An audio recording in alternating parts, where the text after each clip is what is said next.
This is the most dangerous period in the history of the dollar. If this is going to continue, the dollar is going to break up. What makes the dollar the global reserve currency is because it's independent from the White House. So investors from all across the globe trust the dollar and trust the Federal Reserve. So Donald Trump, who is now pressuring the Federal Reserve, is playing with fire. Now, it doesn't matter whether you like him or you hate him. That is a completely different question.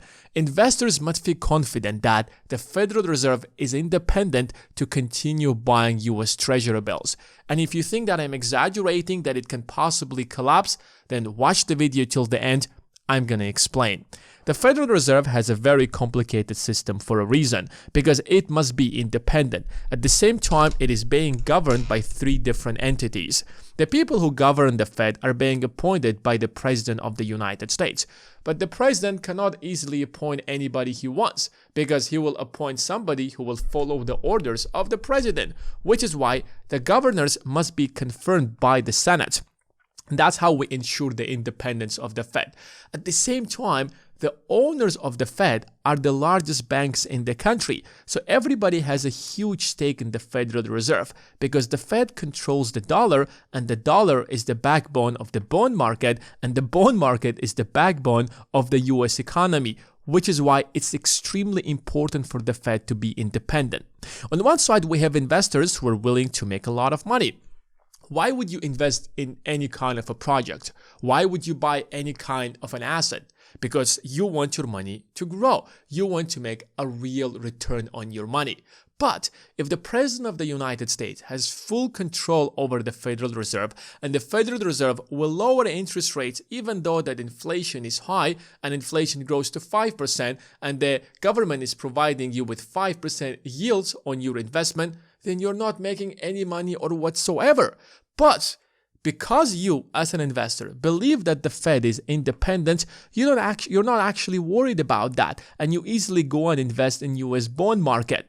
However, that is against the interest of the president, because the president wants cheap debt, especially now when the US budget is running a $2 trillion deficit and $1 trillion of that is being spent on interest payment because the debt has grown to $37 trillion.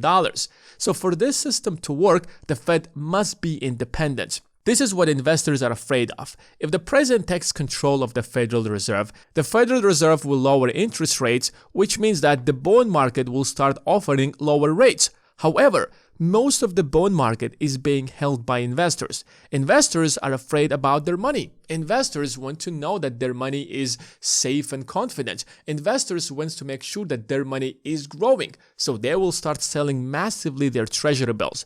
And who is going to buy them if nobody is buying them? The Federal Reserve. But that is going to cause massive inflation, because where the Fed will take the money from to give it to investors, it is going to print it. And that's what causes massive inflation. You see, whenever there is huge inflation, the first people it's going to impact are the average people, especially the poor people. If you are rich, if you have millions of dollars, if you have stocks in the stock market, if you have real estate, the price of your assets will start rising alongside the new supply of money.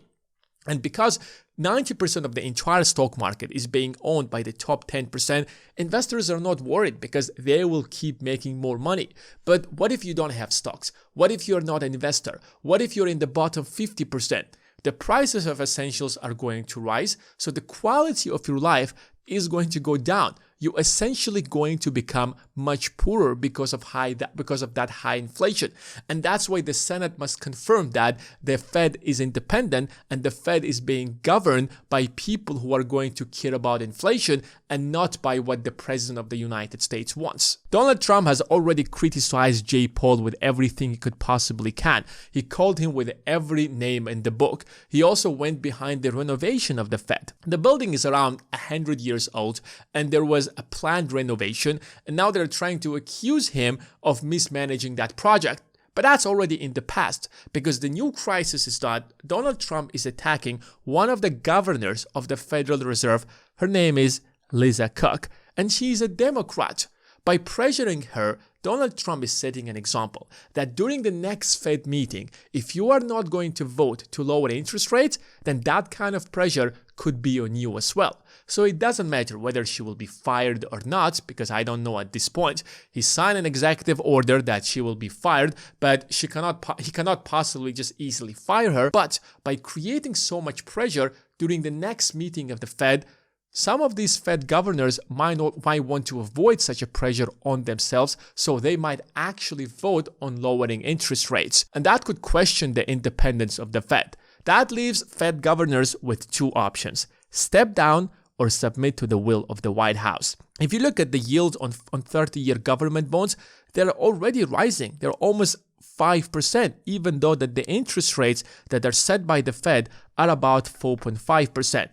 There isn't enough demand on the other side for these 30-year treasury bills. And about 20% or 15 to 20% of US national debt are 30-year government bonds. Now, if you lower further interest rates to 3.5% at this point, that means that investors would expect even more inflation in the long run, which means that they will only buy the treasury bills if the government will provide much higher yield on these government bonds, which is going to increase the cost of servicing the debt. Or the Fed will simply step in and will create the artificial demand, but that will cause inflation, as I have explained earlier. The real question is that, why is that not affecting the market? The S&P 500, it is growing.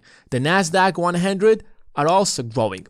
There could be multiple explanations why the market is not taking it seriously, why the market is not worried about the independence of the Fed. First of all, the market is focused on short-term gains. There's so much money to be made in the short run, so nobody wants to miss that opportunity. So hedge funds, huge financial institutions, everybody is simply focused on making as much money as possible today. Secondly, nobody wants the bubble to burst.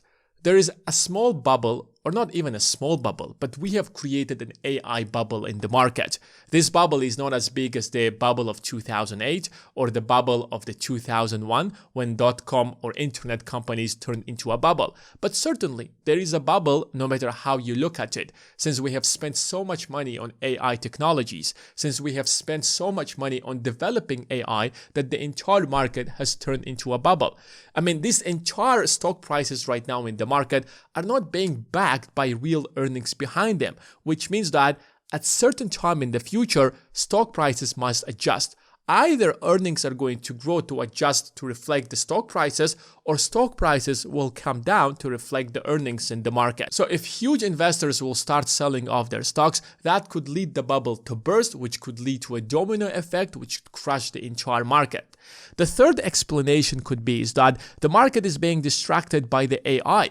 The AI revolution is one of the revolutions that's going to change the course of history. So everybody is thinking about how they can position themselves perfectly. Which stock should they keep buying now so that they will profit out of it? Investors are very distracted by the AI. They want to make as much money as possible out of it. So nobody cares about the independence of the Fed, at least in the short run, especially after the Liberation Day, after the 2nd of April, investors are a bit flexible about what Donald Trump is actually saying or he is doing. If that happens, it will seriously harm the dollar as the global reserve currency. So let's hope that's not happening. But if that happens, and if you're invested in the right assets, then you're going to profit out of it. For example, more and more investors now selling off their treasury bills and moving those investments either to gold, and that's why you see gold prices are rising, or moving it to the stock market, and that's why stock prices are rising. That could actually be another explanation, because if you're invested in real companies who produce real value, who produce real things in the market, it doesn't matter what happens to everything else. The value of your assets will continue rising. Thanks for watching, and I will see you in the next one.